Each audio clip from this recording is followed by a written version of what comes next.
Hello बच्चों, क्या हाल चाल। और आज आप लोगों को इस BA concept king YouTube channel पर मोस्ट वेलकम है। तो आज आपका भाई आप लोगों के लिए लेकर के आया है क्लास 10th का फिजिक्स चैप्टर 1 प्रकाश का परिवर्तन का मोस्ट इंपॉर्टेंट नोट्स। तो आज आपका भाई बहुत ही धुआंधार तरीके से इस क्लास 10th जो कि प्रकाश का परिवर्तन है, इस चैप्टर का मोस्ट इंपॉर्टेंट जो नोट्स है आपका भाई बड़े ही प्यार से बताएगा, समझाएगा और पक्का कहता हूं कि आपके दिमाग पर ये इंपॉर्टेंट नोट्स उतर जाएगा। तो आइए ना शुरू करते हैं इस इंपॉर्टेंट नोट्स को काफी जबरदस्त ढंग से। लेकिन इस क्लास को शुरू करने से पहले आप लोगों से आपका भाई कहना चाहेगा कि अगर आप इस BA concept king YouTube channel पर नए हैं तो चैनल को सब्सक्राइब करें, वीडियो अच्छा लगे तो लाइक करें और कमेंट करके बताएं कि आप लोगों को ये वीडियो कैसा लगा और ज्यादा से ज्यादा मात्रा में अपने दोस्तों के लिए शेयर करें ताकि उनको भी फायदा हो और आपको भी फायदा हो। तो चलिए स्टार्ट करते हैं इस सेशन को। तो आप देख रहे हैं सभी बच्चे ध्यान देंगे, आप देख रहे हैं क्लास 12 फिजिक्स इंपॉर्टेंट पॉइंट्स आज क्लास 10th का प्रस्तुत किया गया है जो चैप्टर नंबर 1 है, चैप्टर 1 है जिसका नाम है प्रकाश का परावर्तन। तो आइए ना शुरू करते हैं काफी अच्छे तरीके से प्रकाश के इस परिवर्तन के इंपॉर्टेंट नोट्स को। तो पहला टॉपिक आपके बीच है प्रकाश। देख रहे हैं आप प्रकाश को। तो प्रकाश ऊर्जा का वह रूप है जिसकी सहायता से हम वस्तु को देखते हैं। कहने का मतलब है प्रकाश क्या है। आपसे पूछेगा कि प्रकाश क्या है तो आप प्यार से बताएंगे लोग कि प्रकाश ऊर्जा का वह रूप है जिसकी सहायता से हम वस्तुओं को देखते हैं। बिना प्रकाश के वस्तुओं को देखना संभव नहीं होता, क्योंकि अंधेरे में हम किसी भी वस्तु को आसानी से देख नहीं पाते हैं। उन वस्तुओं को देखने के लिए हमें जिस पदार्थ की जरूरत होती है वो पदार्थ कुछ और नहीं, वो सिर्फ और सिर्फ प्रकाश ही तो होता है। यानी कि आप सीधे तौर पर कह सकते हैं कि प्रकाश ऊर्जा का वह रूप है जिसकी सहायता से हम वस्तुओं को देखते हैं। ठीक है। और अगर आप सोच रहे हैं कि यार हमको ये याद करना पड़ेगा या फिर रटना पड़ेगा, तो ऐसा कुछ नहीं है। आप अपने से भी विचार कर सकते हैं अपने मन में कि प्रकाश क्या है। तो आप बता सकते हैं कि प्रकाश ऊर्जा का वह रूप है जिसकी सहायता से हम वस्तुओं को देखते हैं। ठीक है। यानी ये एनर्जी का फॉर्म है। प्रकाश जो है एनर्जी का क्या है, फॉर्म है, यानी ऊर्जा का एक रूप है जिसकी सहायता से आप वस्तुओं को क्या करते हैं, देखते हैं। आप ही अनुमान लगा लीजिए ना, जब अंधेरा कमरा होता है तो क्या आप किसी वस्तु को देख पाते हैं क्या? नहीं। तो उन वस्तुओं को देखने के लिए जिस पदार्थ की जरूरत होती है उस पदार्थ को हम प्रकाश कहते हैं। तो आप लोगों को पता चल गया होगा कि प्रकाश ऊर्जा का वह रूप है जिसकी सहायता से हम वस्तुओं को देखते हैं। आगे टॉपिक है प्रकाश स्रोत, यानी लाइट सोर्स ऑफ लाइट या फिर लाइट सोर्स, प्रकाश का प्रकाश स्रोत। तो जिस वस्तु से प्रकाश निकलता है उसे प्रकाश स्रोत कहते हैं। वैसा वस्तु जो जिससे प्रकाश निकले, जिससे प्रकाश क्या हो, निकले, जिससे प्रकाश निकले, वैसे वस्तु जिससे प्रकाश क्या हो, निकले, उसे प्रकाश स्रोत कहते हैं। लाइट सोर्स किसे कहते हैं? वैसे वस्तु जिससे प्रकाश निकलता है, जिस वस्तु से प्रकाश निकलता है उसे प्रकाश स्रोत कहते हैं। अब आप सोच सकते हैं कि किन वस्तु से प्रकाश निकलता है। बताइए ना आप लोग, किस वस्तु से प्रकाश निकलता है? प्रकाश निकलता है, प्रकाश निकलता है, ध्यान देना है, प्रकाश किससे किससे निकलता है। तो आप बता सकते हैं कि सर सूर्य है ना, ये प्रकाश इससे निकलता है, और सर तारे हैं, इनसे भी प्रकाश निकलते हैं। सर ये प्राकृतिक प्रकाश है, ये प्रकाश स्रोत प्राकृतिक है। और कुछ मानव निर्मित भी होते हैं सर, जैसे मोमबत्ती, सर विद्युत बल्ब, सर सोलर, ये सारे के सारे प्रकाश स्रोत है जिनसे प्रकाश निकलता है। तो मैंने बताया कि प्रकाश स्रोत क्या है, जिस वस्तु से प्रकाश निकलता है उसे प्रकाश स्रोत कहते हैं। ठीक है, जैसे ये सूर्य हो गया, मैंने बोला ना सूर्य को, सूर्य क्या है, प्रकाश स्रोत है, क्योंकि इससे प्रकाश क्या होता है, निकलता है। जिस वस्तु से प्रकाश निकलता है उसे आप क्या कहते हो बताओ, प्रकाश स्रोत। सूर्य से प्रकाश निकलता है, ये प्रकाश स्रोत है। तारों से प्रकाश निकलता है, वो प्रकाश स्रोत है। मोमबत्ती से प्रकाश निकलता है, प्रकाश स्रोत है। लालटेन से प्रकाश निकलता है, प्रकाश स्रोत है। सोलर से प्रकाश निकलता है, प्रकाश स्रोत है। विद्युत बल्ब से प्रकाश निकलता है, प्रकाश स्रोत है। तो अब आप बता सकते हैं कि प्रकाश स्रोत क्या है। तो जिस पदार्थ से प्रकाश निकलता है उसे प्रकाश स्रोत कहते हैं।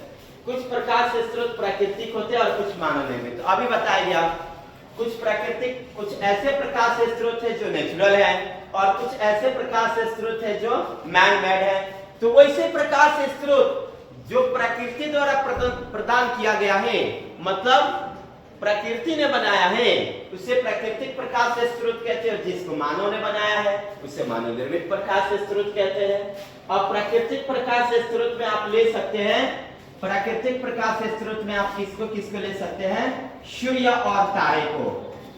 सूर्य और तारे जो है ये प्राकृतिक प्रकाश स्रोत है। हाँ, एक बात आती है, फोकस होगा हम लोग का चंद्रमा पर। चंद्रमा का अपना प्रकाश नहीं होता, ये सूर्य के प्रकाश द्वारा चमकता है। चंद्रमा का अपना प्रकाश नहीं होता, ये जो चंद्रमा है ये किसके प्रकाश से चमकता है, तो सूर्य के प्रकाश से। जब सूर्य का प्रकाश किस पर पड़ती है, चंद्रमा पर, तब ये क्या होता है, चमकता है। तो अब आप बोल सकते हैं कि सर प्रकाश स्रोत ना दो प्रकार के होते हैं, प्राकृतिक प्रकाश स्रोत और मानव निर्मित प्रकाश स्रोत। प्राकृतिक प्रकाश स्रोत और मानव निर्मित प्रकाश स्रोत। तो प्राकृतिक में मैंने बताया सूर्य और तारे। एक बार तो एग्जाम वालों ने ये भी पूछ दिया कि सूर्य प्रकाश का कौन सा स्रोत है, तो सूर्य प्रकाश का प्राकृतिक स्रोत है। विद्युत बल्ब प्रकाश का कौन सा स्रोत है, तो विद्युत बल्ब प्रकाश का मानव निर्मित स्रोत है। ठीक है, इस तरह से पेपर में आपके क्वेश्चन आते हैं। आगे चलते हैं नेक्स्ट टॉपिक की ओर। वे वस्तुएं जो प्रकाश उत्सर्जित करती हैं प्रदीप्त कहलाती हैं, और जो प्रकाश उत्सर्जित नहीं करती अप्रदीप्त कहलाती है। वैसे वस्तु जो प्रकाश उत्सर्जित करती हैं, वैसे वस्तु जो प्रकाश उत्सर्जित करती हैं वो प्रदीप्त कहलाती हैं, और वैसे वस्तु जो प्रकाश उत्सर्जित नहीं करती हैं वो अप्रदीप्त कहलाती है। तो कौन सी वस्तु सर प्रकाश उत्सर्जित करेगा, आप बताओ। प्रकाश उत्सर्जित करने में आएगा मोमबत्ती, जलता हुआ मोमबत्ती, जलता हुआ विद्युत बल्ब, जलता हुआ विद्युत बल्ब, ये सर प्रकाश उत्सर्जित करते हैं, यानी कि ये प्रदीप्त है। इसके अलावा और भी हो सकता है। ये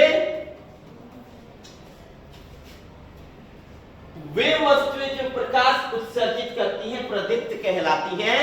मतलब जो जिससे जिन जिन वस्तुओं से प्रकाश का उत्सर्जन हो वो प्रदीप्त कहलाएगा। मैंने बताया कि जलती हुई मोमबत्ती प्रदीप्त का एग्जाम्पल है, विद्युत बल्ब प्रदीप्त का एग्जाम्पल है। वही चीज यहाँ पे रिपीट कर दिया कि जो प्रकाश उत्सर्जित नहीं करती तब क्या कहलाता है, तो अप्रदीप्त कहलाता है, जिससे प्रकाश उत्सर्जित नहीं होता। वैसी वस्तुएं जिससे प्रकाश उत्सर्जित नहीं होता उन्हें अप्रदीप्त कहते हैं। जो प्रकाश उत्सर्जित नहीं करती अप्रदीप्त कहलाती है। अप्रदीप्त के अंतर्गत आएगा भाई साहब पत्थर। ये हमारे पास मौजूद है मार्कर, ये अप्रदीप्त के एग्जाम्पल है जो प्रकाश उत्सर्जित नहीं करते, है ना। अतः आप बोल सकते हैं कि प्रदीप्त वे वस्तुएं होती हैं जो प्रकाश उत्सर्जित करती हैं, और अप्रदीप्त वे होती हैं जो प्रकाश उत्सर्जित नहीं करती हैं। इंपॉर्टेंट एग्जाम्पल है, आपको समझ में आना चाहिए एग्जाम्पल। नेक्स्ट टॉपिक की ओर हम चलते हैं। प्रकाश सरल रेखा में चलती है। वाह, मस्त क्वेश्चन है। प्रकाश किस रेखा में चलती है? तो प्रकाश सरल रेखा में चलती है। सर कैसे आपको पता कि प्रकाश सरल रेखा में चलती है?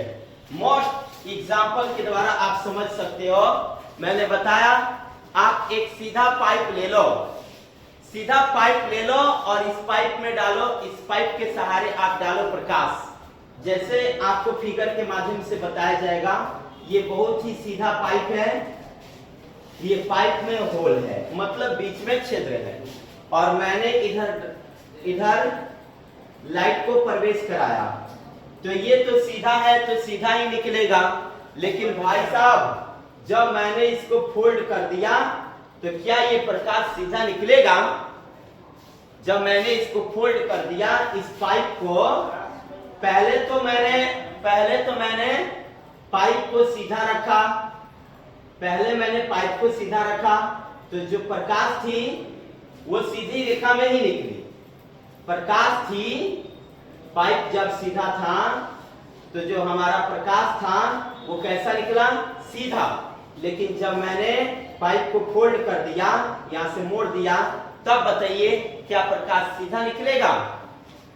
आप कहेंगे कि सर ऐसा संभव ही नहीं है, ऐसे तो प्रकाश रुक ही जाएगा, यानी कि भाग है और इसे हम लाइट को प्रवेश करा रहे हैं तो निकलेगा सीधा, लेकिन मोड़ दिया है तो प्रकाश यही तक ले जाएगा, इसके आगे नहीं जाएगा।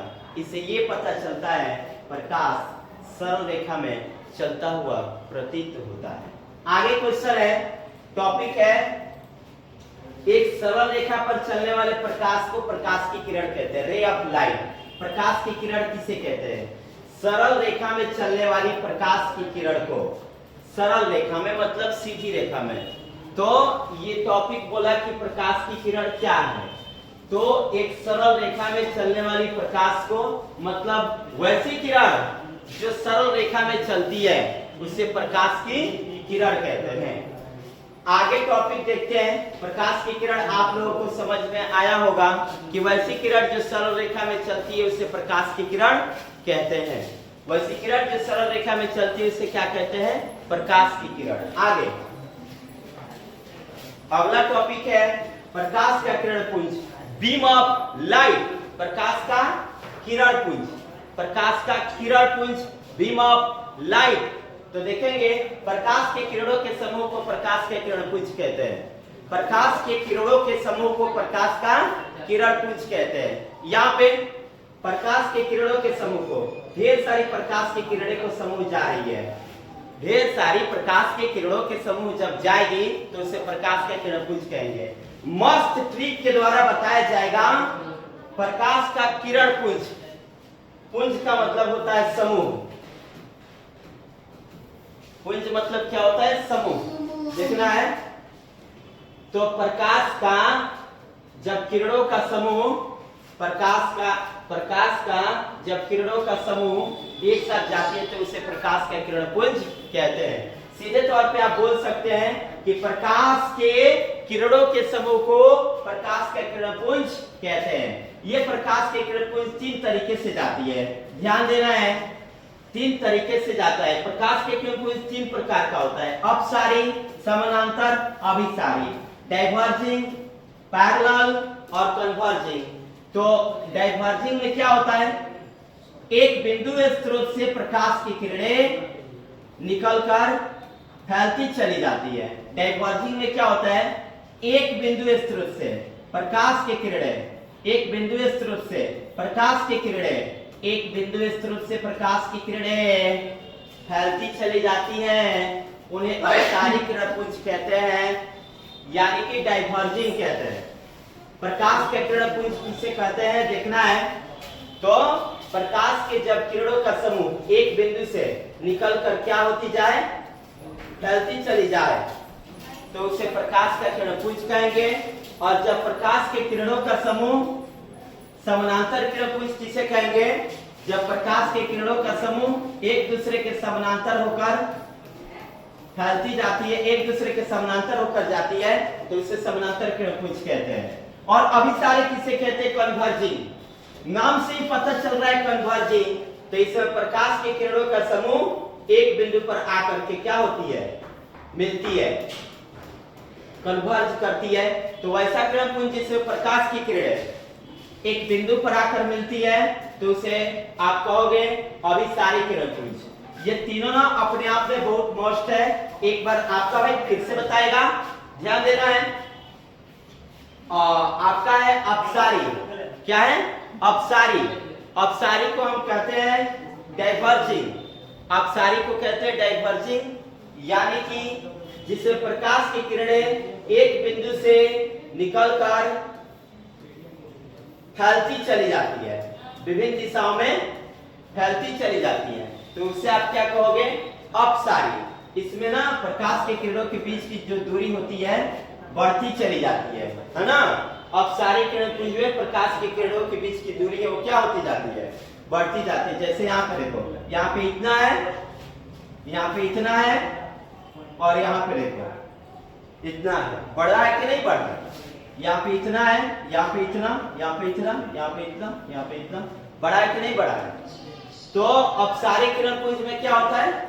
अपसारी किरण पुंज में प्रकाश के जो किरणों का समूह होता है एक बिंदु से निकलकर फैलता जाता है और इसके किरणों के बीच की दूरी क्या होती जाती है? बढ़ती जाती है।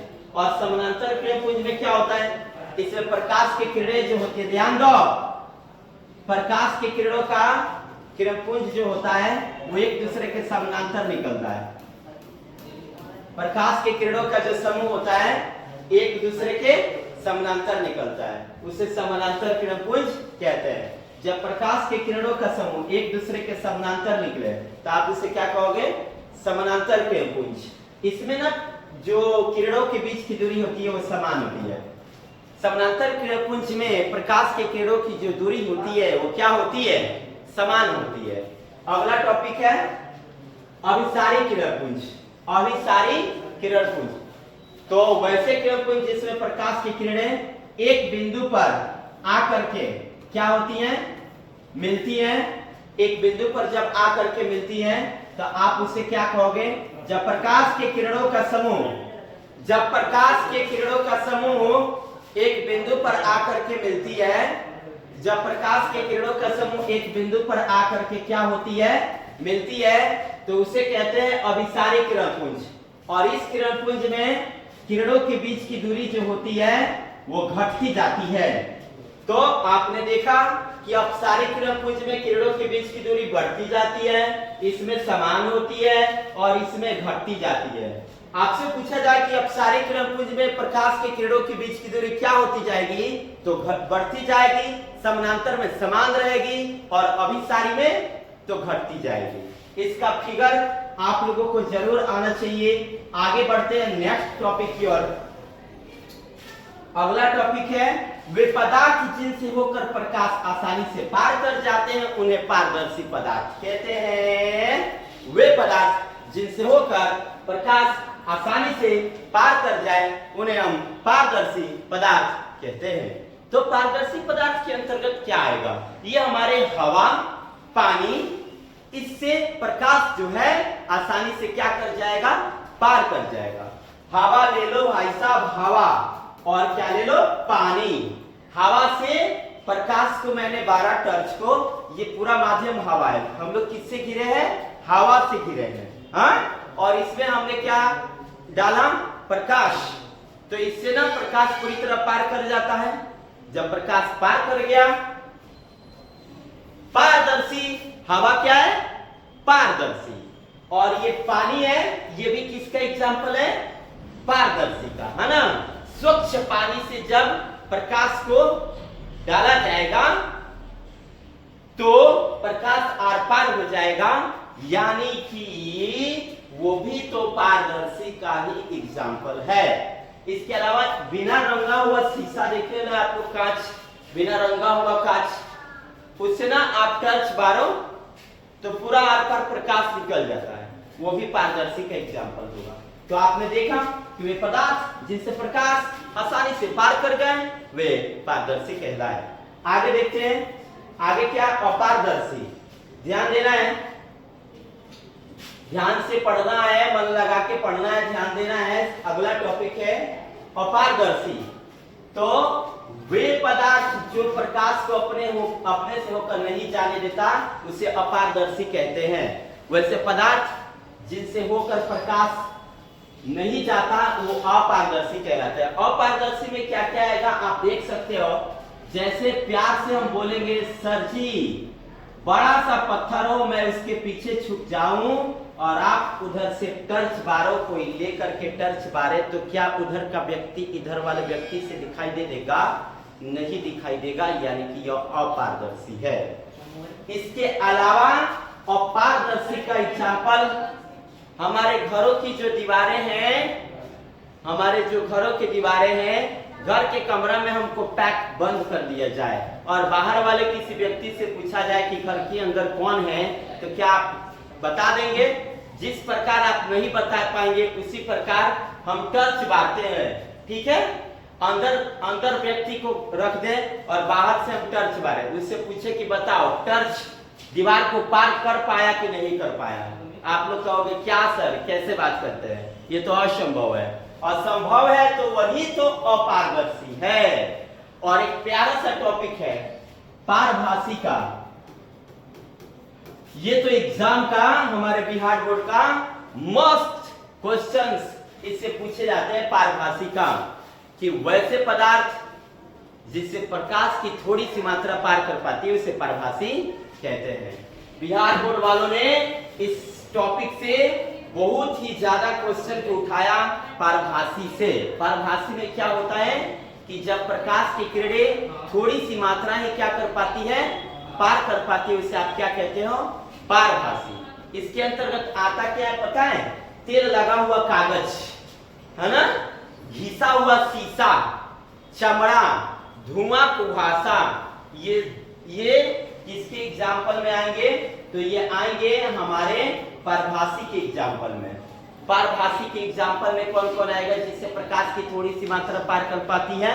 तो वो तेल लगा हुआ कागज आएगा, चमड़ा आएगा, रक्त आएगा, घिसा हुआ कांच आएगा, है ना। ये एग्जाम वालों ने लगभग कई बार पूछा है कि तेल लगा हुआ कागज किस पदार्थ का एग्जाम्पल है। ऑप्शन में रहेगा पारदर्शी, अपारदर्शी, पारभासी, इनमें से कोई नहीं।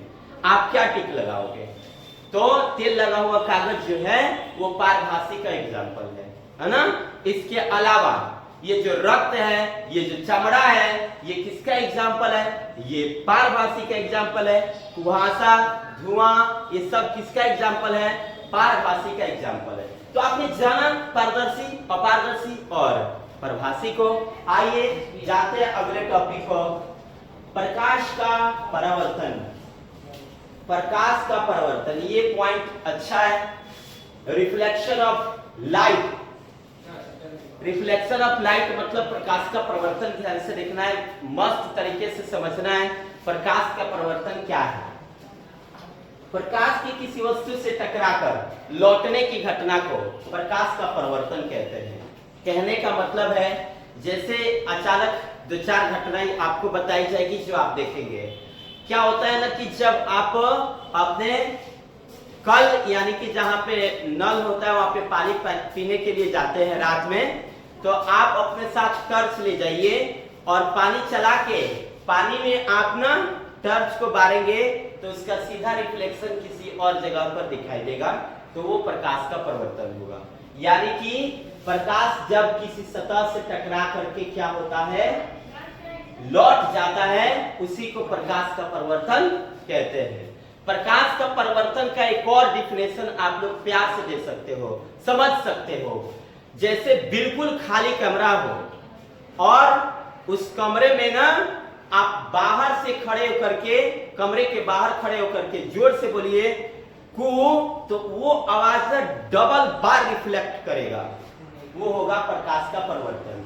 इसके अलावा खुली वादियों में, वे वादियां जहां पे सिर्फ और सिर्फ बिल्कुल जगह अनसुना हो, वहां पे अपने आवाज को आप निकालोगे तो वो जो आवाज होगा वो डबल रिफ्लेक्ट करेगा। तो जब डबल रिफ्लेक्ट करेगा तो प्यार से कहना प्रकाश का परावर्तन ही तो है। यानी कि वो तो थी आवाज का प्रतिरूप, लेकिन हम पढ़ रहे हैं प्रकाश का प्रतिरूप। तो आइए ना समझते हैं इस प्रकाश की दुनिया को। तो आपने देखा कि जब प्रकाश किसी समतल सतह से टकराती है तो टकरा करके क्या होती है, लौट जाती है। तो इस लौटने की घटना को प्रकाश का परिवर्तन कहते हैं। इस लौटने की घटना को प्रकाश का परिवर्तन कहते हैं। आगे देखते हैं, प्रकाश का परिवर्तन कहते हैं। आगे टॉपिक है समतल दर्पण प्रकाश का एक अच्छा परिवर्तक है। एग्जाम पेपर में क्वेश्चन वालों ने क्वेश्चन किया कि प्रकाश का एक अच्छा परिवर्तक कौन है, कौन ऐसा पदार्थ है जिस पर प्रकाश को डाला जाए और अच्छे ढंग से परावर्तित हो जाए, तो है समतल दर्पण। समतल दर्पण जो है प्रकाश का एक अच्छा परावर्तक है ना। तो who is the best reflected of light, तो आप बोलोगे प्लेन मिरर यानी कि समतल दर्पण। नेक्स्ट क्वेश्चन है प्रकाश के परिवर्तन के कितने नियम होते हैं। तो ये क्वेश्चन ऑब्जेक्टिव में आ जाते हैं। यहाँ पे ध्यान देना है प्रकाश के परिवर्तन के कितने नियम होते हैं। तो प्रकाश के परिवर्तन के 2 नियम होते हैं। बहुत अच्छा क्वेश्चन है, एग्जाम पेपर वालों ने बहुत बार पूछ चुका है। प्रकाश के परिवर्तन के कितने नियम होते हैं। तो प्रकाश के परिवर्तन के 2 नियम होते हैं। यहाँ पे प्रकाश के परिवर्तन के 2 नियम होते हैं। चलिए देखिए प्रकाश के परिवर्तन के 2 नियम को समझते हैं। तो मैं बता रहा था प्रकाश के परिवर्तन के 2 नियम, तो आइए इन दोनों नियम को समझते हैं। प्रकाश के परिवर्तन के 2 नियम काफी अच्छे ढंग से। तो आइए प्रकाश के परिवर्तन के इन दोनों नियमों को समझें। देखना है, मैंने बताया, ध्यान देना है सभी बच्चों को। यहाँ पे प्रकाश के परिवर्तन के 2 नियम। समतल सतह, कोई सतह समतल है, सतह समतल है, ये समतल सतह है, इससे प्रकाश आई और आकर के क्या हुई, लौट गई। तो प्रकाश जब किसी समतल सतह से टकरा कर वापस लौटती है तो आप कहते हो सर वो प्रकाश का परिवर्तन है। तो प्रकाश जब आती है, जो प्रकाश आती है उसे हम कहते हैं आपतित किरण। आपतित किरण वैसी किरण जो सतह से टकराएगी, वैसी किरण जो सतह से टकराती है उसे आपतित किरण कहते हैं। और जो लौट के जाती है उसे हम प्यार से कहते हैं परावर्तित किरण, इंसिडेंट रे। इंसिडेंट रे ये है भाई साहब आपतित किरण, और रिफ्लेक्टेड रे ये रहा रिफ्लेक्टेड रे। तो इंसिडेंट रे जो आती है और रिफ्लेक्टेड रे जो समतल सतह से टकराकर लौट जाती है, जहां से भाई साहब मुड़ी उसे कहते हैं आपतन बिंदु। जिस बिंदु से आपतित किरण टकरा कर लौटती है, जिस बिंदु से आपतित किरण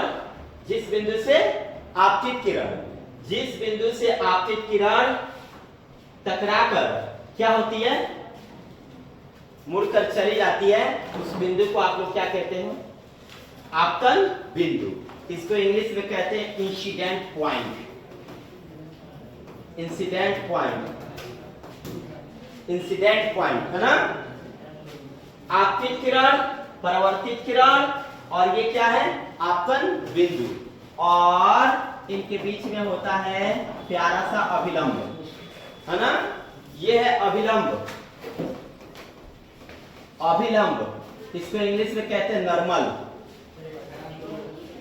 यहाँ पे तो ये रहा आपतित किरण जो अनंत से आती है और समतल सतह से टकराती है, और टकरा करके क्या होती है, वापस लौट जाती है ना। तो उसको क्या कहते हैं, इसको क्या कहते हैं, जो आती है अनंत से आपतित किरण, और जो टकरा के लौटी उसको परावर्तित किरण। जिस बिंदु से टकराई उस बिंदु का नाम बताओ, आपतन बिंदु। और आपतन बिंदु पर खींचे गए लंब को, ये जो आपतन बिंदु है इस पर खींचे गए लंब को क्या कहते हैं, अभिलंब, है ना। और ये देखो यहाँ पे बनता है 2 कोण, I और R, आपतन कोण और परावर्तन कोण। आपतन कोण और परावर्तन कोण। आपतित किरण और अभिलंब के बीच जो कोण बनता है उसे आपतन कोण कहते हैं। परावर्तित किरण और अभिलंब के बीच जो कोण बनता है उसे क्या कहते हैं, परावर्तन कोण कहते हैं। ठीक है, चलिए मैं बताता हूं फिर से एक बार, ध्यान दे रहे हैं सभी बच्चों को। समतल सतह है, सतह समतल है, सतह समतल है। आपतित किरण आई, जिस बिंदु से टकराई उस बिंदु का नाम दिया आपतन बिंदु। ये कौन किरण है? जो अनंत से आ रही है, अनंत से आती हुई किरण को आपतित किरण कहते हैं। और ये बेचारी आई, किससे टकराई? आपतन बिंदु से। आपतन बिंदु से टकराने के बाद क्या हुई? मुड़ करके, लौट करके समतल सतह से टकरा करके क्या हुई? चली गई, है ना?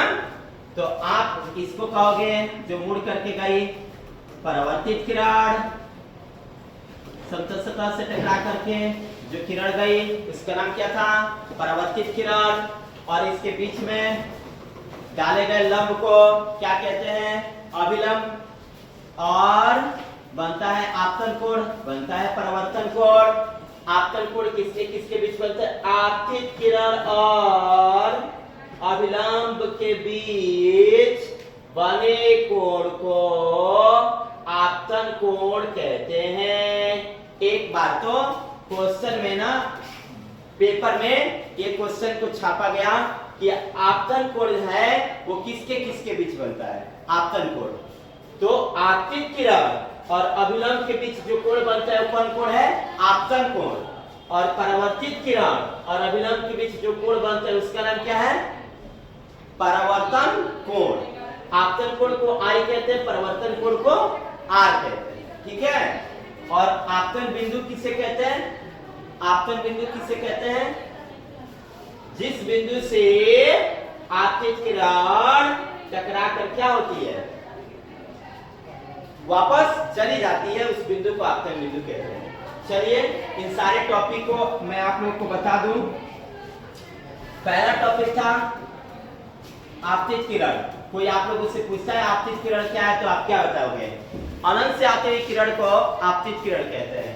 अगला टॉपिक है आपतन बिंदु। आपतन बिंदु, आपतन बिंदु जिस बिंदु से आपतित किरण टकराती है उसे आपतन बिंदु कहते हैं। परावर्तित किरण, परावर्तित किरण ये किसको कहते हैं? परावर्तित किरण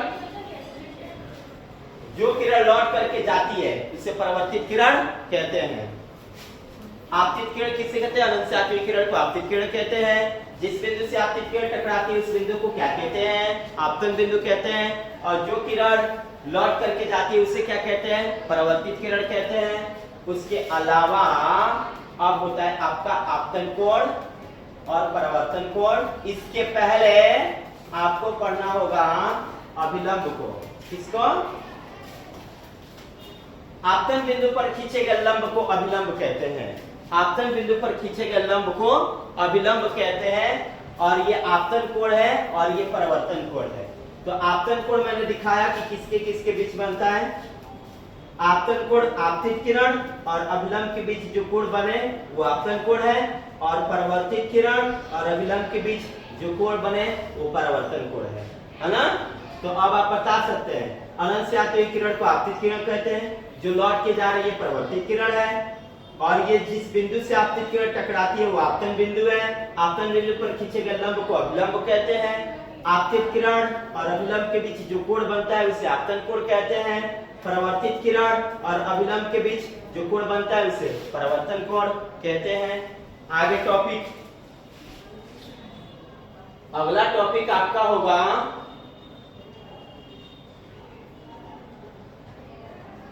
टॉपिक ये था प्रकाश के परावर्तन के कितने नियम हैं? तो प्रकाश के परावर्तन के दो नियम हैं। देखना है क्या क्या है। आपतित किरण, परावर्तित किरण और आपतन बिंदु पर खींचा गया अभिलंब तीनों एक ही तल पर होता है। मैंने दिखाया था आपतित किरण, परावर्तित किरण और आपतन बिंदु पर खींचा गया अभिलंब ये तीनों एक ही तल पर होता है, एक ही तल पर होता है ना? आपतित किरण, परावर्तित किरण और अभिलंब, आपतित किरण, परावर्तित किरण और अभिलंब तीनों एक ही तल पर होता है। और आपतन कोण परावर्तन कोण के बराबर होता है। ये जो आपतन कोण होता है, आपतन कोण होता है, ध्यान देना बच्चों, ये जो आपतन कोण होता है और ये जो परावर्तन कोण होता है दोनों एक दूसरे के बराबर होता है, यानी कि I बराबर R। आपतन कोण परिवर्तन कोण के बराबर होता है। आपतन कोण किसके बराबर होता है? परिवर्तन कोण का। जितना डिग्री का आपतन कोण होगा उतना ही डिग्री का परिवर्तन कोण होगा, ये फिक्स होता है। एग्जाम पेपर में एक बार तो क्वेश्चन भी आ गया कि यदि आपतन कोण 45 डिग्री है तो परिवर्तन कोण कितना डिग्री होगा? 45 डिग्री, क्योंकि आई बराबर आर, आपतन कोण बराबर परिवर्तन कोण, आपतन कोण बराबर परिवर्तन कोण। तो आप बता सकते हो, अब तो आप बता सकते हो प्रकाश के परिवर्तन के नियम। आपतित किरण, ध्यान देना है बच्चों, प्रकाश के परिवर्तन का नियम, आपतित किरण, परावर्तित किरण तथा आपतन बिंदु पर खींचा गया अभिलंब, तीनों एक ही तल पर होते हैं। आपतन कोण परावर्तन कोण के बराबर होता है। हो गया दोनों नियम। ये एग्जाम के व्यू से मस्त है, जबरदस्त है, अच्छा है, बढ़िया है, क्वेश्चन एग्जाम में आता है। आगे, समतल दर्पण पर लंबवत पड़ने वाली प्रकाश की किरण परावर्तन के बाद उसी पथ पर वापस लौट जाती है। कहता है ना, ये देखो क्या कहता है, यहां देखो मैं बताता हूं। मान लो ये समतल दर्पण है। कौन सा दर्पण है? समतल दर्पण। ये दर्पण का नाम बताओ, समतल दर्पण। ये दर्पण भाई साहब समतल है, ठीक है, समतल दर्पण, ये समतल दर्पण है, ठीक है। अब इसे ना प्रकाश की जो किरण है मैं ना लंबवत डाल रहा हूं, तो इसका जो रिफ्लेक्टेड होगा ना वो लंबवत ही होगा, है ना। ये अगर लंबवत डाल रहा हूं तो इसका रिफ्लेक्टेड भी क्या होगा?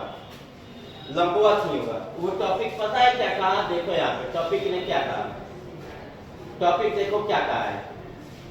टॉपिक को आप जब देख सकते हो क्या कहा है, समतल दर्पण पर लंबवत पड़ने वाली प्रकाश की किरण जब उसका परिवर्तन होता है तो उसका परिवर्तन भी क्या होता है? लंबवत ही होता है। देख लो, उसी पथ पर वापस लौट जाता है जिस पथ से आया होता है। जैसे ये समतल सतह है ना, इस पर लंबवत डाल दो, लंबवत ऐसे होता है, मैंने लंबवत क्या किया? डाल दिया, है ना। लेकिन जब इसका रिफ्लेक्टेड भी होगा तो उसी पथ से होगा, वो कहीं ऐसे विचलित नहीं होगा, ऐसे विचलित नहीं होगा, ठीक है। जिस पथ से आएगा उसी पथ से वापस लौट जाएगा। कब? जब दर्पण समतल हो और प्रकाश जो आने वाली है वो क्या हो? लंबवत हो, तब। आगे देखते हैं। सुनील भाई थोड़ा ध्यान देना उधर। प्रतिबिंब, प्रतिबिंब, प्रतिबिंब को हम लोग कहते हैं इमेज, प्रतिबिंब को इमेज कहते हैं। यहाँ पे टॉपिक है हमारा प्रतिबिंब, इमेज। किसी बिंदु या स्रोत से आती हुई प्रकाश की किरणें दर्पण से परावर्तन के बाद जिस पर मिलती है, जिस बिंदु से आती हुई प्रतीत होती है, उस बिंदु या स्रोत को प्रतिबिंब कहते हैं। क्या क्या कह रहा है एक बार और समझ ले थोड़ा सा। वैसे में तो आपके शब्दों में बताया ही जाएगा, एक कह क्या रहा है थोड़ा ध्यान से देखते हैं। किसी बिंदु या स्रोत से आती हुई प्रकाश की किरणें दर्पण से जब परावर्तन करती है तो जिस बिंदु पर मिलती है या जिस बिंदु से आती हुई प्रतीत होती है उसे, उस बिंदु स्रोत को प्रतिबिंब कहते हैं। तो भाई साहब इसको समझने के लिए प्यार से कह सकते हैं आप लोग, इसका डिफिनेशन होगा प्रतिबिंब का। किसी बिंदु स्रोत से आती प्रकाश की किरण, मान लीजिए बल्ब है, ये बल्ब है ना, और ये आपका क्या है? दर्पण है। ये बिंदु स्रोत जिसे प्रकाश स्रोत है, ये प्रकाश स्रोत और ये है आपका दर्पण। तो किसी बिंदु स्रोत से आती प्रकाश की किरणें, किसी बिंदु स्रोत से आती प्रकाश की किरणें, किसी बिंदु स्रोत से आती प्रकाश की किरणें, किसी बिंदु स्रोत से आती प्रकाश की किरणें, किसी बिंदु स्रोत से आती प्रकाश की किरणें, किसी बिंदु स्रोत से आती प्रकाश की किरणें, किसी बिंदु स्रोत से आती प्रकाश की किरणें दर्पण से टकराने के बाद, दर्पण से परिवर्तन के बाद, दर्पण से परिवर्तन के बाद, दर्पण से परिवर्तन के बाद, दर्पण से परिवर्तन के बाद, दर्पण से परिवर्तन के बाद किसी बिंदु स्रोत से आती प्रकाश की किरणें, किसी बिंदु स्रोत से आती प्रकाश की किरणें दर्पण से परिवर्तन के बाद, है ना, जिस बिंदु पर ध्यान देना है, क्या कहता है? आती हुई प्रकाश की किरणें दर्पण से परावर्तन के बाद जिस बिंदु पर मिलती है या फिर जिस बिंदु से आती हुई प्रतीत होती है उसे हम प्रतिबिंब कहते हैं। आगे टॉपिक देखेंगे। अगला टॉपिक क्या है, क्या से समझेंगे। प्रतिबिंब दो प्रकार का होता है, वास्तविक प्रतिबिंब और काल्पनिक प्रतिबिंब या आभासी प्रतिबिंब। वास्तविक प्रतिबिंब पहला है और दूसरा काल्पनिक या आभासी प्रतिबिंब। भाई साहब ये प्रतिबिंब जो होता है ये दो प्रकार का होता है बच्चों। प्रतिबिंब कितने प्रकार के होते हैं, दो, वास्तविक प्रतिबिंब और आभासी या काल्पनिक प्रतिबिंब। ये एग्जाम के लिए मस्त होगा, जबरदस्त होगा। वास्तविक प्रतिबिंब और आभासी या काल्पनिक प्रतिबिंब। तो आइए हम शुरू करते हैं वास्तविक प्रतिबिंब को जानेंगे। वास्तविक प्रतिबिंब क्या है और काल्पनिक प्रतिबिंब क्या है, मस्त तरीके से, जबरदस्त तरीके से आइए समझते हैं वास्तविक प्रतिबिंब को। काफी रफ्ती के स्टाइल में मस्त तरीके से तो है वास्तविक प्रतिबिंब, है ना। तो देखना है वास्तविक प्रतिबिंब क्या है। किसी बिंदु में स्रोत से आती प्रकाश की किरणें दर्पण से परावर्तन के बाद जिस बिंदु पर वास्तव में मिलती है उसे वास्तविक प्रतिबिंब कहते हैं। तो देखिए ना, वास्तविक प्रतिबिंब को समझना है तो प्यार से आपका भाई समझाएगा, ध्यान से देखना है। भाई साहब ये हमारा है समतल दर्पण मतलब दर्पण और ये हमारा है बिंदु स्रोत मतलब कि बल्ब। लो भाई साहब आज मैं आप लोगों के बीच में बल्ब भी बना देता हूँ। पता नहीं मुझको आता है कि नहीं, आप लोगों को तो जरूर आता होगा। चलो ठीक है, नो प्रॉब्लम, मैं भी सीख जाऊंगा।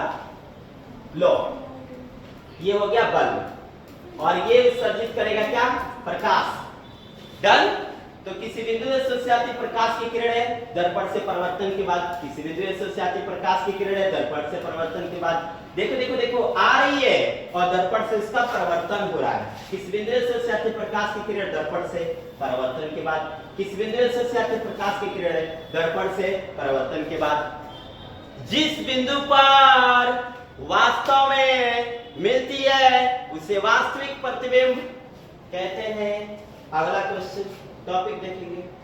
अगला क्या है, यस, वास्तविक प्रतिबिंब वस्तु की अपेक्षा हमेशा उल्टा बनता है। लो ये क्वेश्चन तो एग्जाम में आ ही गया, इसे पर्दे पर प्राप्त किया जा सकता है। वास्तविक प्रतिबिंब जो होता है हमेशा कैसा बनता है, बोलो बच्चों, वास्तविक प्रतिबिंब कैसा बनता है। तो वास्तविक प्रतिबिंब जो होता है वो उल्टा बनता है। वास्तविक प्रतिबिंब कैसा बनता है, तो वास्तविक प्रतिबिंब उल्टा बनता है। वास्तविक प्रतिबिंब वस्तु की अपेक्षा कैसा होता है, वास्तविक प्रतिबिंब वस्तु की अपेक्षा कैसा होता है, बताओ। वास्तविक प्रतिबिंब वस्तु की अपेक्षा कैसा होता है, उल्टा। और इसको किस पर प्राप्त किया जा सकता है, पर्दे पर। वास्तविक प्रतिबिंब को किस पर उतारा जा सकता है, पर्दे पर। वास्तविक प्रतिबिंब वस्तु की अपेक्षा कैसा होता है, उल्टा। मैं इसको और भी आसान शब्दों में आप लोगों के बीच प्रस्तुत करूंगा। पेपर में क्वेश्चन पता है ऐसे ही आता है, किस प्रतिबिंब को पर्दे पर उतारा जा सकता है। तो जिस प्रतिबिंब को पर्दे पर उतारा जा सकता है उस प्रतिबिंब को कहते हैं वास्तविक प्रतिबिंब।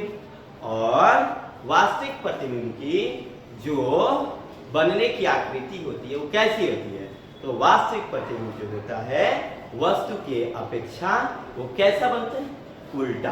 आगे देखते हैं बच्चों क्या है, आभासी प्रतिबिंब।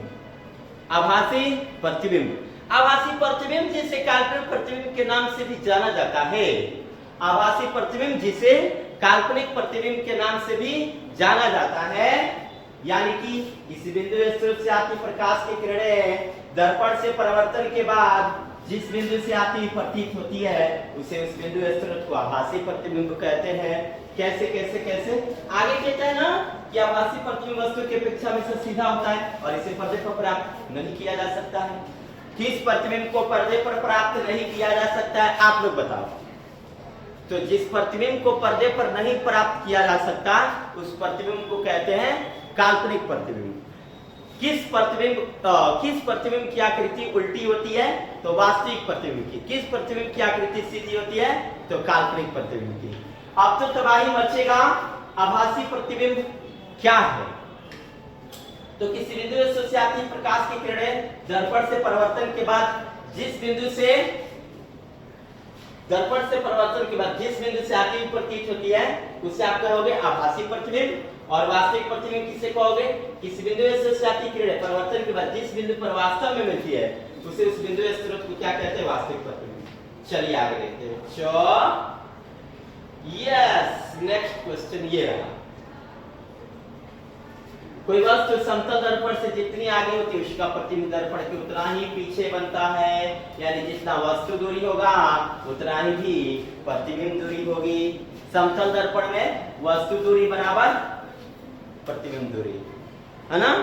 Distance of object equal to distance of image. Distance of object equal to distance of image, है ना?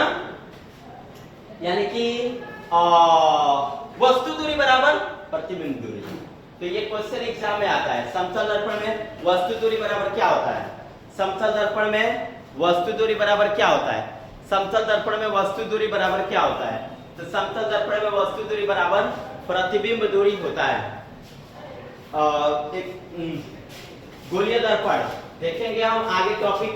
गोलीय दर्पण, गोलीय दर्पण देखना था। उस दर्पण को गोलीय दर्पण कहते हैं जिसका परावर्तक सतह किसी खोखले गोले का एक भाग होता है। गोलीय दर्पण देखते हैं कैसे होता है। ये रहा गोलीय दर्पण, मैं आप लोग को दिखाऊंगा, देखना है। गोलीय दर्पण, ये गोलीय दर्पण है, गोलीय दर्पण है ये रहा आपका गोलीय दर्पण। गोलीय दर्पण, गोलीय दर्पण देखेंगे हम तो इसमें बहुत सारी बातें को समझना होगा। गोलीय दर्पण में ध्यान देते हैं, ध्यान से। और गोलीय दर्पण एस्फेरिकल मिरर, उस दर्पण को गोलीय दर्पण कहते हैं जिसका परावर्तक सतह किसी खोखले गोले का क्या होता है? भाग होता है। उस दर्पण को हम गोलीय दर्पण कहते हैं जिसकी परावर्तक सतह किसी खोखले गोले का एक भाग होता है। मतलब गोलीय दर्पण जो होता है ना, खोखले गोले का क्या होता है? भाग। आगे गोलीय दर्पण के मध्य बिंदु को ध्रुव कहते हैं। चलो चलो ये सारी बातें जान लेते हैं। चलो सब बच्चे ध्यान देंगे। गोलीय दर्पण से रिलेटेड आज गोलीय दर्पण का होगा ऑपरेशन। आज गोलीय दर्पण का ऑपरेशन होने वाला है, सभी बच्चे ध्यान देंगे। और डॉक्टर साहब आप सुनिश्चित रहिएगा, आप ही को ऑपरेशन करना है। मैं तो बता देता हूँ, ये गोलीय दर्पण है ना? और इसको कहते हैं हम लोग प्यार से इंग्लिश में कौन सी? Spherical, spherical mirror, spherical mirror. और मजा आएगा। गोलीय दर्पण के केंद्र को वक्रता केंद्र कहते हैं। गोलीय दर्पण के केंद्र को ध्यान देना बच्चों, गोलीय दर्पण के केंद्र को वक्रता केंद्र कहते हैं। गोलीय दर्पण के मध्य बिंदु को, ये गोलीय दर्पण का केंद्र है। दर्पण के केंद्र को वक्रता केंद्र कहते हैं। और गोलीय दर्पण के मध्य बिंदु को क्या कहते हैं? गोलीय दर्पण के मध्य बिंदु को, गोलीय दर्पण का मध्य बिंदु को हम क्या कहेंगे एक बार देख लेते हैं। तो गोलीय दर्पण के केंद्र को वक्रता केंद्र कहते हैं। अच्छा, दर्पण के मध्य बिंदु को ध्रुव कहते हैं। दर्पण के मध्य बिंदु को क्या कहते हैं? दर्पण के, ध्यान देना बच्चों, दर्पण के मध्य बिंदु को क्या कहते हैं? ध्रुव। यहाँ पे इसको P से सूचित किया जाता है, इसको P से सूचित किया जाता है। और इसको कहते हैं वक्रता केंद्र, वक्रता केंद्र। इसको C से सूचित किया जाता है। ध्यान देना बच्चों, दर्पण के केंद्र को वक्रता केंद्र कहते हैं। दर्पण के मध्य बिंदु को ध्रुव कहते हैं। दर्पण के मध्य बिंदु को ध्रुव कहते हैं। और दर्पण के केंद्र को वक्रता केंद्र कहते हैं। दर्पण के केंद्र को वक्रता केंद्र कहते हैं। दर्पण के मध्य बिंदु को ध्रुव कहते हैं। आगे आगे टॉपिक क्या है? वक्रता त्रिज्या, वक्रता त्रिज्या, रेडियस ऑफ कर्वेचर। वक्रता त्रिज्या, गोलीय दर्पण जिस गोले का भाग होता है उसकी त्रिज्या को वक्रता त्रिज्या कहते हैं। देखते हैं वक्रता त्रिज्या कहां से कहां तक है। गोलीय दर्पण, ध्यान दें बच्चों, ये है आपका गोलीय दर्पण, ये आपका गोलीय दर्पण। गोलीय दर्पण के केंद्र को क्या कहोगे बाबू? वक्रता केंद्र कहोगे, यानी centre of curvature. Centre of curvature, और गोलीय दर्पण के मध्य बिंदु को क्या कहोगे? गोलीय दर्पण का ध्रुव यानी कि पोल, है ना। गोलीय दर्पण का ये जो वक्रता केंद्र है और ये जो भाई साहब ध्रुव है, यहां से यहां की दूरी को गोलीय दर्पण की त्रिज्या कहते हैं, यानी कि वक्रता त्रिज्या। वक्रता त्रिज्या, वक्रता त्रिज्या किसे कहते हैं? गोलीय दर्पण वक्रता केंद्र और ध्रुव के बीच की दूरी को, वक्रता केंद्र और ध्रुव के बीच की दूरी को वक्रता त्रिज्या कहते हैं। वक्रता केंद्र और ध्रुव के बीच की दूरी को वक्रता त्रिज्या कहते हैं। आगे टॉपिक क्या कहता है देखते बच्चों, मुख्य अक्ष। ध्यान देना बच्चों, मुख्य अक्ष। गोलीय दर्पण में ध्रुव से वक्रता केंद्र को मिलाने वाली सरल रेखा को दर्पण का मुख्य अक्ष कहते हैं, प्रिंसिपल एक्सिस। प्रिंसिपल एक्सिस किसे कहते हैं? ध्यान देना बच्चों, सभी बच्चे ध्यान देंगे। ये है आपका गोलीय दर्पण और ये गोलीय दर्पण का केंद्र है, यानी कि वक्रता केंद्र है, और ये है गोलीय दर्पण का ध्रुव। तो गोलीय दर्पण के केंद्र और ध्रुव को मिलाने वाली रेखा को मुख्य अक्ष या प्रधान अक्ष कहते हैं। C और P को जो मिलाता है वो प्रिंसिपल एक्सिस कहलाता है, मतलब मुख्य अक्ष कहलाता है। मुख्य अक्ष किसे कहते हैं? गोलीय दर्पण के केंद्र को और गोलीय दर्पण के ध्रुव को मिलाने वाली रेखा को हम वक्रता त्रिज्या कहते हैं, या सॉरी मुख्य अक्ष या प्रधान अक्ष कहते हैं, और C से P की दूरी को वक्रता त्रिज्या कहते हैं। आगे देखते हैं, आगे क्या है। गोलीय दर्पण दो प्रकार के होते हैं। गोलीय दर्पण दो प्रकार के होते हैं, अवतल दर्पण, उत्तल दर्पण। उत्तल दर्पण, अवतल दर्पण। गोलीय दर्पण दो प्रकार के होते हैं, concave mirror and convex mirror. How many type of mirror? There are two type of mirror, convex mirror and concave mirror. तो यहाँ पे देखेंगे मिरर कई प्रकार के होते हैं। मिरर दो प्रकार के होते हैं बच्चों। ये रहा बच्चों गोलीय दर्पण, ठीक है। और गोलीय दर्पण के बाहरी भाग को रंग दो बच्चों। गोलीय दर्पण के बाहरी भाग को रंगोगे तो पता है कौन सा दर्पण बनेगा? गोलीय दर्पण के बाहरी भाग को रंगने से ये बनेगा अवतल दर्पण। गोलीय दर्पण के बाहरी भाग के रंगोगे तो कौन सा दर्पण बनेगा? अवतल दर्पण। और गोलीय दर्पण के ये रंगने से, अंदर की तरफ रंगने से बनेगा उत्तल दर्पण। इसको कहेंगे कॉन्वेक्स लेंस, कॉन्वेक्स मिरर। हम लेंस बोलते हैं, सॉरी, कॉन्वेक्स मिरर। और इसको कहेंगे कॉन्केव मिरर। ध्यान देना बच्चों। तो ये गोलीय दर्पण के बाहरी भाग को रंगने से कौन दर्पण बनता है? अवतल दर्पण। और भीतरी भाग को रंगने से उत्तल दर्पण। गोलीय दर्पण के जब अंदर के भाग को रंगा जाए, गोलीय दर्पण के जब अंदर के भाग को रंगा जाए तो कौन दर्पण बनता है? उत्तल दर्पण।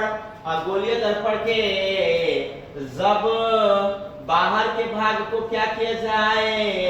रंगा जाए, तो जो दर्पण बनता है कौन दर्पण है बच्चों? अवतल दर्पण, ठीक है। अब आप जानोगे कि उत्तल दर्पण क्या है, अवतल दर्पण क्या है। तो आइए हम जानते हैं उत्तल दर्पण क्या है। ध्यान देना है, पहले अवतल दर्पण जानेंगे फिर उत्तल दर्पण। ध्यान देना है।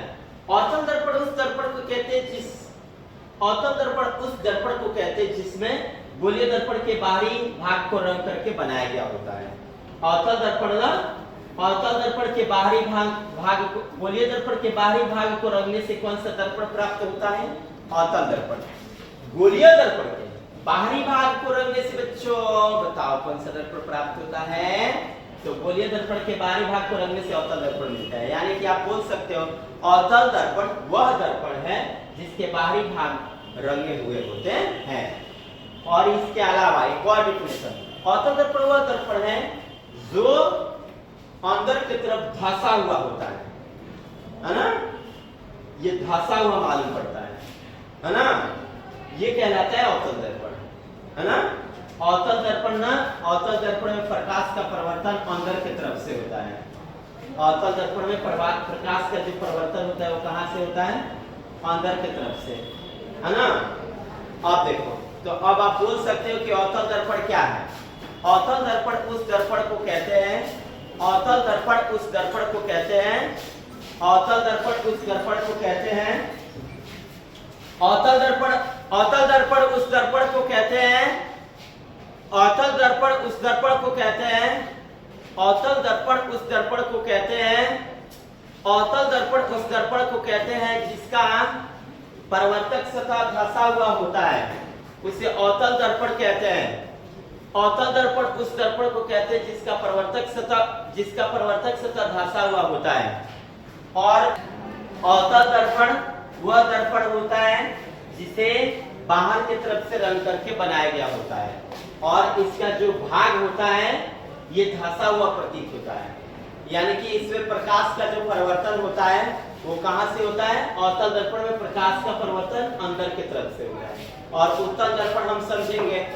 उत्तल दर्पण वह दर्पण है, उत्तल दर्पण वह दर्पण है जिसमें प्रकाश का, जिसमें गोलीय दर्पण को अंदर की तरफ से रंग करके बनाया गया होता है। इसमें प्रकाश का परिवर्तन कहां से होता है? बाहर की तरफ से होता है। एक बार प्यार से सारे चीज को समझ लेंगे। ये दर्पण है गोलीय दर्पण, दर्पण है गोलीय दर्पण, और इसके केंद्र को कहोगे वक्रता केंद्र, यानी कि सी से सूचित करोगे। और ये है उसका मुख्य अक्ष, सॉरी ध्रुव। गोलीय दर्पण के मध्य बिंदु को गोलीय दर्पण का ध्रुव कहते हैं।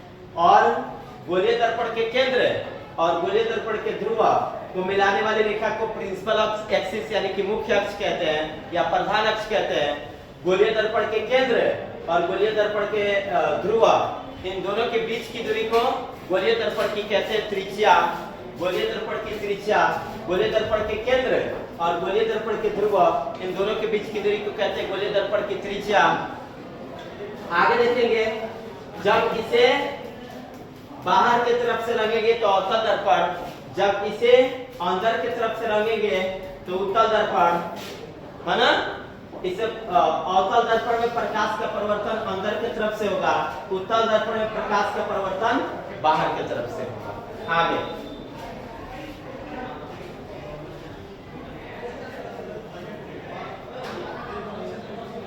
आगे देखते हैं क्या कहता है।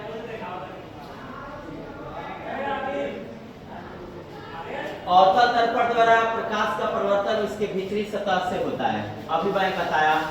जबकि उत्तल दर्पण द्वारा प्रकाश का परिवर्तन उसके बाहरी सतह से होता है ना। आगे देखते हैं, अवतल दर्पण का फोकस क्या है, उत्तल दर्पण का फोकस क्या है। अवतल दर्पण का फोकस क्या है और उत्तल दर्पण का फोकस क्या है, देखना है। किसी अवतल दर्पण का फोकस उसके मुख्य अक्ष पर वह बिंदु है जहां मुख्य अक्ष के समानांतर आती किरणें दर्पण से परिवर्तन के बाद मिलती है ना। ध्यान देना है। अवतल दर्पण की फोकस क्या है, ध्यान देना। अवतल दर्पण का फोकस क्या है, तो किसी अवतल दर्पण का फोकस उसके मुख्य अक्ष पर वह बिंदु है, किसी अवतल दर्पण का फोकस उसके मुख्य अक्ष पर वह बिंदु है जहां मुख्य अक्ष के समानांतर आती दर्पण से परिवर्तन के बाद मिलती है आती किरणें। और उत्तल दर्पण का फोकस क्या है, किसी उत्तल दर्पण का फोकस इसके मुख्य अक्ष पर वह बिंदु है जहां मुख्य अक्ष के समानांतर आती किरणें दर्पण से परिवर्तन के बाद आती ही प्रतीत होती है। इसमें आती ही प्रतीत होती है और इसमें मिलती हुई प्रतीत होती है। तो इस बात को याद रखना है। आगे चलते हैं। गोलीय दर्पण के ध्रुव से उसकी फोकस की दूरी को फोकस दूरी कहते हैं। गोलीय दर्पण के ध्रुव से फोकस की दूरी को फोकस दूरी कहते हैं। दिख रहा है, फोकस दूरी आपको बताया जाएगा, फोकस दूरी बताया जाएगा। ये गोलीय दर्पण है और ये गोलीय दर्पण का ये जो है ध्रुव है और गोलीय दर्पण का ये केंद्र है और गोलीय दर्पण का ये इससे सी और पी के बीच में होता है फोकस, है ना। गोलीय दर्पण के केंद्र और गोलीय दर्पण के ध्रुव, इन दोनों के बीच में क्या होता है, फोकस। यानी फोकस की आप परिभाषा दे सकते हो, फोकस की परिभाषा दे सकते हो। गोलीय दर्पण की फोकस की परिभाषा आप लोग दे सकते हो फोकस दूरी का, कि गोलीय दर्पण के ध्रुव से उसके फोकस की दूरी को फोकस दूरी कहते हैं, है ना। इसे आपसे सूचित किया जाता है। यहाँ पे ये गोलीय दर्पण है, ये उसका केंद्र है और ये इसकी ध्रुव है और इसके बीच में जो होता है वो फोकस किया जाता है ना। तो गोलीय दर्पण के ध्रुव और उसके फोकस के जो बीच की दूरी होती है उसे फोकस दूरी कहते हैं। यानी F और P के बीच की दूरी को फोकस दूरी कहेंगे। फोकस दूरी किसको कहेंगे एक बार और देख लीजिए। गोलीय दर्पण के ध्रुव और ये जो फोकस होता है उसके बीच की दूरी को हम क्या कहते हैं? फोकस दूरी कहते हैं। आगे फोकस दूरी को F से सूचित किया जाता है। गोलीय दर्पण की फोकस दूरी F, उसकी वक्रता त्रिज्या R आधी होती है, यानी F = R/2। गोलीय दर्पण की फोकस दूरी वक्रता त्रिज्या की क्या होती है? आधी होती है। कहने का मतलब है, ध्यान देना बच्चों,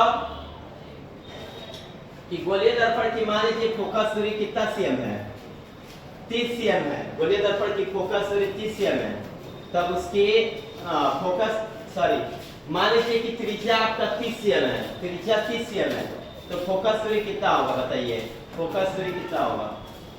तो फोकस दूरी निकालने के लिए क्या करते हो? फोकस दूरी निकालने के लिए R/2 करते हो, यानी 30 cm दिया है तो आप इसको हाफ कर दो, यानी कि कितना आएगा? 15 cm। तो आप लोग को पता चल गया होगा यहाँ पे जो गोलीय दर्पण की त्रिज्या होती है, फोकस की क्या होती है? आधा। गोलीय दर्पण की जो त्रिज्या होती है वो फोकस की क्या होती है? आधा, हाफ हो जाती है ना। और इसके अलावा एक और टॉपिक है, यानी F = R/2, वो तो ठीक है। आगे देखो, गोलीय दर्पण के मुख्य अक्ष के समानांतर आने वाले किरण दर्पण से परावर्तन के बाद, दर्पण यदि अवतल हो तो फोकस से होकर गुजरेगी, दर्पण यदि उत्तल हो तो फोकस से आती हुई प्रतीत होगी, है ना। ये दोनों टॉपिक को याद रखना है। गोलीय दर्पण के मुख्य अक्ष के समानांतर, मुख्य अक्ष के समानांतर आती हुई प्रकाश की किरणें, दर्पण आती हुई प्रकाश की किरणें परिवर्तन के बाद क्या होगी? यदि अवतल होगा तो फोकस से होकर जाएगी, और उत्तल होगा तो इसके फोकस से आती हुई प्रतीत होगी, है ना। उत्तल में आती हुई प्रतीत होगी, फोकस से आती हुई प्रतीत होगी, और अवतल में फोकस से होकर जाती हुई प्रतीत होगी। आगे, जब कोई किरण गोलीय दर्पण के फोकस की दिशा में आपतित होगी तो परिवर्तन के बाद मुख्य अक्ष के समानांतर निकलती है। जब कोई गोलीय दर्पण वक्रता केंद्र की दिशा में दर्पण को पड़ती है तो उसी पथ से लौट जाती है। अवतल दर्पण द्वारा वस्तु का वास्तविक आभासी दोनों प्रकार के प्रतिबिंब बनते हैं। ये वाला टॉपिक यहां से ध्यान देना है। अवतल दर्पण द्वारा किसी वस्तु का कैसा प्रतिबिंब बनता है? वास्तविक और आभासी। अवतल दर्पण द्वारा किसी वस्तु का कैसा प्रतिबिंब बनता है? तो वास्तविक और आभासी। ये पेपर के लिए मस्ट होगा। अवतल दर्पण में किसी वस्तु का कैसा प्रतिबिंब बनता है? तो वास्तविक भी बनता है, आभासी भी बनता है। ये ऑप्शन में ना ये 4 ऑप्शन देता है। और ना अगर कोई बच्चा अगर इस बात को नहीं जानता है कि अवतल दर्पण में कैसा प्रतिबिंब बनता है, तो अवतल दर्पण का जो होता है वो किसी वस्तु का प्रतिबिंब वास्तविक भी बनाता है और आभासी भी बनाता है। दोनों प्रकार के प्रतिबिंब बनते हैं, मतलब उल्टा भी बनते हैं और सीधा भी बनते हैं, है ना। वास्तविक का मतलब उल्टा और आभासी का मतलब सीधा। आगे, जबकि उत्तल दर्पण द्वारा केवल आभासी प्रतिबिंब बनता है। लो, तुम्हारे एग्जाम पेपर में ना क्वेश्चन एक बार फिर से पूछा जाएगा कि अवतल दर्पण में कैसा प्रतिबिंब बनता है। तो अवतल दर्पण में जो प्रतिबिंब बनता है वो बनता है आभासी और वास्तविक। और उत्तल दर्पण में कैसा प्रतिबिंब बनता है? तो उत्तल दर्पण में जो प्रतिबिंब बनता है वो बनता है ओनली वन, आभासी या काल्पनिक। आगे, निरसांक प्रॉपर्टी के अनुसार अवतल दर्पण की वक्रता त्रिज्या R और फोकस दूरी F ऋणात्मक होती है। अवतल दर्पण की वक्रता त्रिज्या R और फोकस दूरी क्या होती है? ऋणात्मक। ये बहुत बार क्वेश्चन रिपीट हो चुका है। अवतल दर्पण की वक्रता त्रिज्या R और फोकस दूरी क्या होती है? ऋणात्मक। अवतल दर्पण की वक्रता त्रिज्या R और फोकस दूरी क्या होती है? ऋणात्मक। ओकरा विपरीत उत्तल दर्पण की जो फोकस दूरी होती है और वक्रता त्रिज्या होती है धनात्मक होता है ना। ध्यान देना है, अवतल दर्पण की वक्रता त्रिज्या R और फोकस दूरी क्या होती है? ऋणात्मक। उत्तल दर्पण की वक्रता त्रिज्या R और फोकस दूरी क्या होती है? धनात्मक। ये पेपर के लिए अच्छा होगा, याद करके रखना है, मस्त है, जबरदस्त है। आगे अगला टॉपिक देखेंगे, ध्यान देना बच्चों।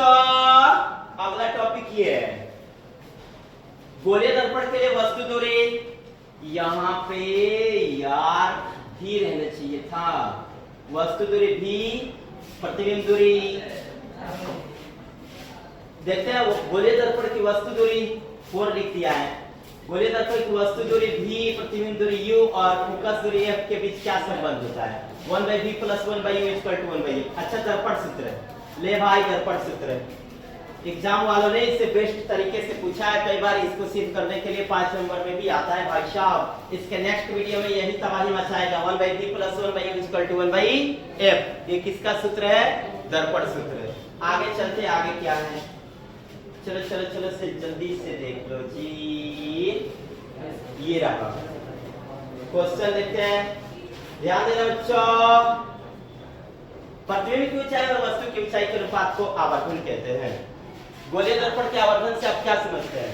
प्रतिबिंब की ऊंचाई और वस्तु की ऊंचाई के अनुपात को आवर्धन कहते हैं। मान लीजिए कि प्रतिबिंब की ऊंचाई 20 cm है और वस्तु की ऊंचाई 5 cm है, तो बताओ आवर्धन का मान कितना cm होगा? तो 5 चौका प्यार से कहेंगे 4 बार में, यानी कि आवर्धन का मान कितना होगा? 4। ये ना माइनस में होगा, माइनस में। गोलीय दर्पण में आवर्धन का जो सूत्र होता है m = -v/u होता है। ये क्वेश्चन एग्जाम वालों ने बहुत बार पूछा है ना। गोलीय दर्पण के लिए आवर्धन की परिभाषा लिखे, है ना। गोलीय दर्पण के लिए आवर्धन की परिभाषा लिखे, तो गोलीय दर्पण के लिए आवर्धन की परिभाषा क्या होगा? प्रतिबिंब की ऊंचाई, वस्तु की ऊंचाई, प्रतिबिंब की ऊंचाई, वस्तु की ऊंचाई। मान लीजिए कि ये पेन है, इस पेन को मैं धूप में रखूं या फिर इसकी प्रतिबिंब बनाए, तो प्रतिबिंब बनेगा तो हो सकता है कि छोटा भी हो सकता है और बड़ा भी हो सकता है। तो भाई साहब इसकी ऊंचाई और प्रतिबिंब की ऊंचाई, यानी कि जो इमेज बनाए वाला ऊपर और जो वस्तु है वो नीचे, रख के प्यार से कहेंगे कट जाओ। जो बार में कटेगा वो आवर्धन का मान होगा। हाँ, गोलीय दर्पण में जो आवर्धन का मान होगा वो माइनस में आएगा, ठीक है। और एक खास बात ये भी है, खास बात ये भी है कि गोलीय दर्पण में जो आवर्धन होता है वो मात्रक विहीन होता है, उसका कोई भी SI मात्रक नहीं होता है। कई बार तो पेपर वालों ने पूछ भी लिया है इसको, आवर्धन का SI मात्रक क्या होता है? मात्रक विहीन। आवर्धन का SI मात्रक क्या होता है? मात्रक विहीन। आगे क्वेश्चन देखेंगे, आवर्धन m का ऋणात्मक मान क्या बताता है? लो भाई ये भी तो अच्छा है, अच्छा है, अच्छा है, अच्छा है।